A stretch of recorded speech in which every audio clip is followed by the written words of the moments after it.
Well, hello, folks out there in YouTube land. Got some big news out here for you. Let's get right on into this thing. All right, yeah, the Boo Man is back.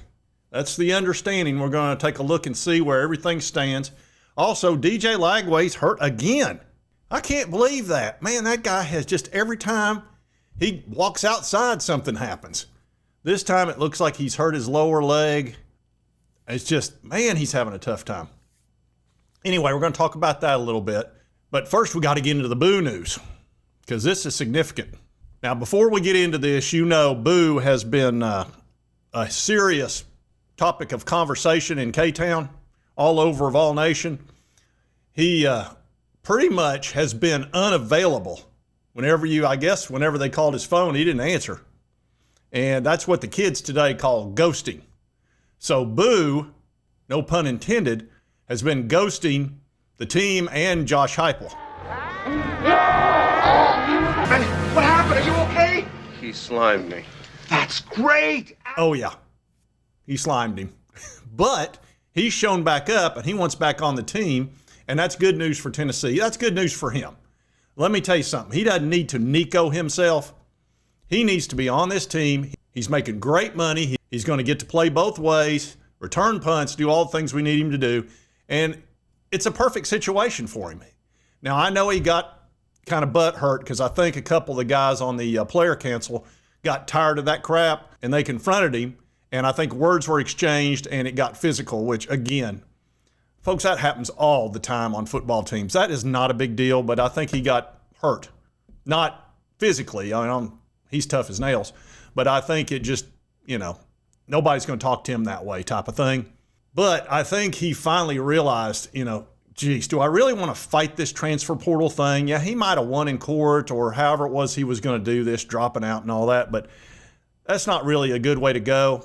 But having Boo back in here, I think, is a really positive thing all the way around. Now, let's see what Josh Heupel had to say about it. And Zach Reagan put this on X. This was his press conference. I'm going to get a question about Boo, so I'm going to address that right now. Boo is a part of our team here. There's some things that he's got to accomplish to get back on the field with us. Don't have a set timeline on that. Our leadership council has been a part of those things, those discussions with me and with Boo. I'm proud of what they've done. They care and love Boo, and want him to be his best too, and through this, I think Boo sees that as well. And at the end of the day, us collectively continuing to grow here through the course of training camp. I will be the one that will take questions on Boo, and that's today and here throughout the beginning part of training camp as well. But proud of how our team has handled those things, and ultimately we'll handle those things internally. I'm not going to get into details on everything. So excited to roll. All right. So it sounds like they're going to need to hug this way. It sounds like they're hugging this thing out. And yes, he's going to have to deal with some sort of make things right situation. Probably have to do some extra work. Look, he was missing meetings, doing all those things. And here's what my understanding is with the Players Council. Last year, they let things slide too much. You had James Pierce, who was acting up and being difficult, and he's at the Falcons right now. He's a first-round pick, and he's already gotten into 2 fights during a practice.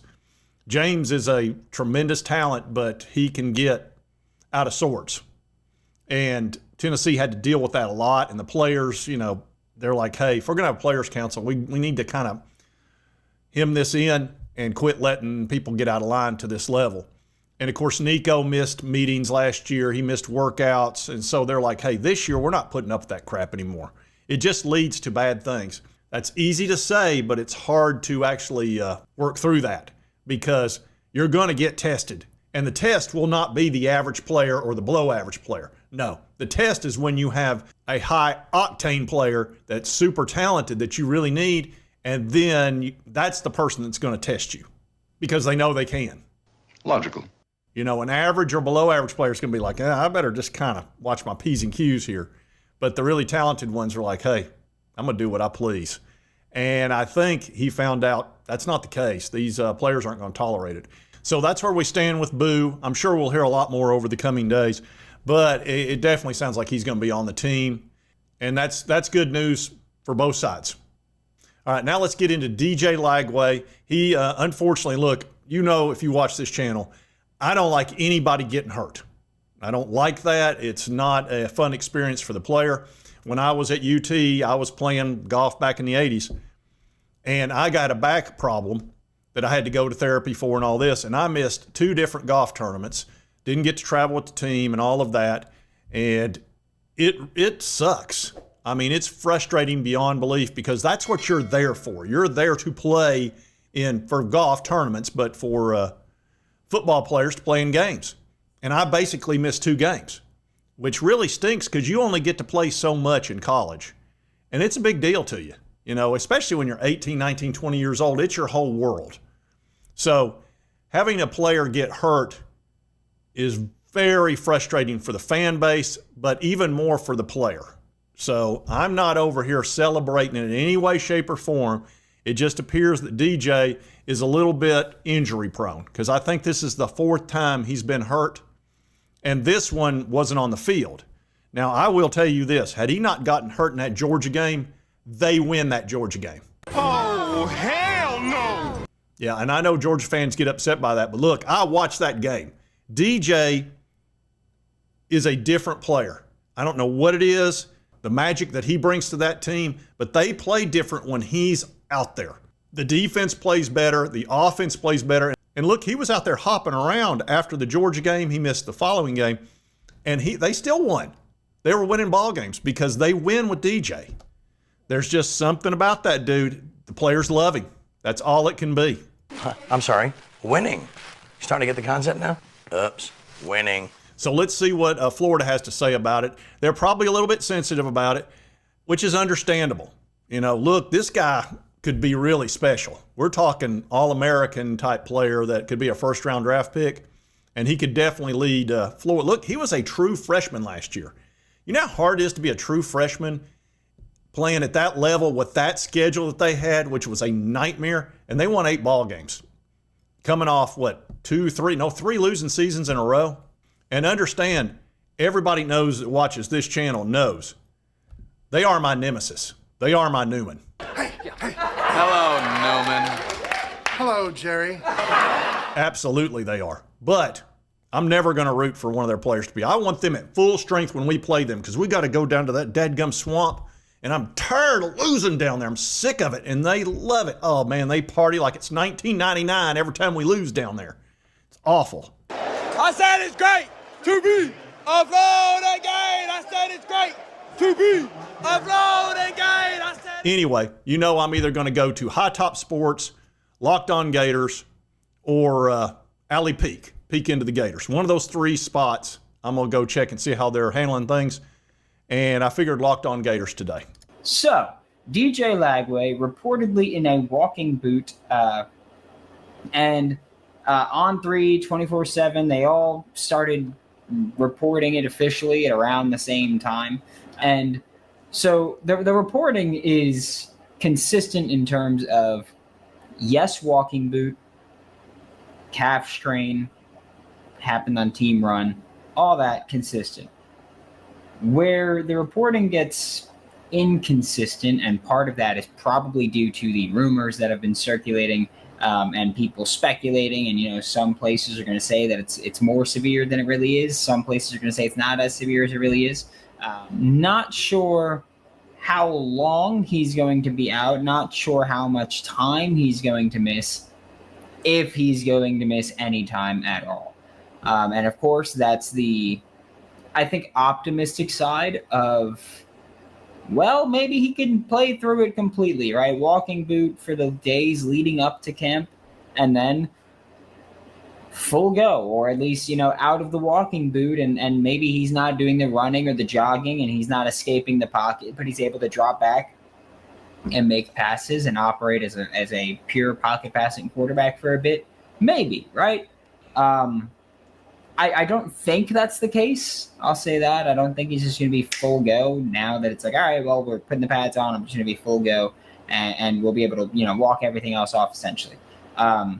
From who I spoke to, I expect him to miss a week or so, which honestly, not ideal, right? No one's going to pretend that it's ideal. Yeah, it sounds like it's not anything terrible or, long term, but again, it's the fourth time. He couldn't throw in the spring. They shut him down as far as throwing for several months because he had the shoulder injury. Last year, of course, he had the hamstring, and it's just been a whole thing. The guy's only been there a year. But I can tell you, it does stink when other fan bases enjoy an injury. That does kind of stink, and he actually speaks to that for a second. I wanted you to hear that. Those rumors start to spread and get worse and worse because you go, oh, there we go again. Season's over, and people start speculating about it being a major injury. So, one, you're not cool to, kind of a tool. Just want to throw that out there real quick about spreading rumors. And if you are someone who celebrates, if you're a rival fan that's watching and looking at Twitter and you're celebrating DJ Lagway being banged up, you are a chronic loser, and you will be for the rest of your life. It's incredible. Just want to throw those things out there. Yeah, they don't appreciate people celebrate DJ's injury, which honestly, it does stink. You don't want somebody doing that to us.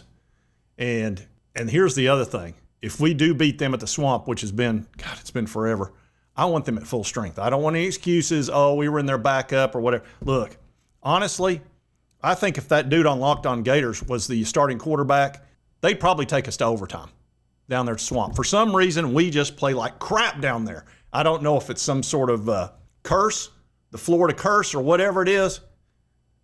I don't know if it's just bad luck. I don't know if it's in our heads, but we have beaten them 2 out of the last 3 years, but it was at Neyland. We've not beaten them at the Swamp, and we haven't exactly run away with it at Neyland. We beat them in overtime last year. And even 2 years ago, it wasn't, we were up by 17, and they almost came back when that Richardson guy put a cape on and flew around like Superman with 450 yards of throwing, and I think he ran for 1,000. I never seen anything to equal it. It's what got him in the top 10 of the draft. I think he got picked 5th because of that. Anyway, we need to beat them at full strength. And if they don't have DJ Lagway, that's definitely not at full strength. That is a different team without DJ. So hopefully he's going to be fine. It's just, look, it's hard to say. Sometimes players are injury prone, and maybe this is just bad luck. I don't know, but that's a lot of odd injuries that he's had. Most of these are not contact injuries. They're just, bad luck, I guess. But again, let's not be going on social media and making fun of him and all that, because we wouldn't appreciate that if somebody had done that with Hendon Hooker on us when he had that now it was a really bad knee injury. But anyway, let's be cool about that. And if you're watching this show, you're probably not going to do that anyway. But I did want to give you that update on DJ and the Gators. And, of course, the really good – I think it's good news. I know some of you wanted Boo booted. I get that completely. I do. And he may very well have deserved it. But there's also doing what's best for the team. And Josh Heupel gets that final decision. And that's why he's, paid a lot of money and he's had a lot of success. So I'm going to lean on his judgment, and if he feels like he deserves a second chance, I'm going to go with that. And I think the player should too. Anyway, if you like this content, be sure to hit that like button. Lets me know to continue to cover all these big college sports stories. If you've not subscribed, boom, boom, boom, hit that button right there. It won't cost you a dime. Help you get my videos. And right over here's the most recent video. YouTube thinks you'll enjoy. We'll see you next time on Sports Talk J. What did I tell you? What did I tell you? Trust the power T. Trust the chain. I don't care how we won that game. I don't care. I don't care if it was ugly. I don't care if it was nasty. I don't care how it happened. We beat the Florida Gators, so I don't care. A win is a win is a win.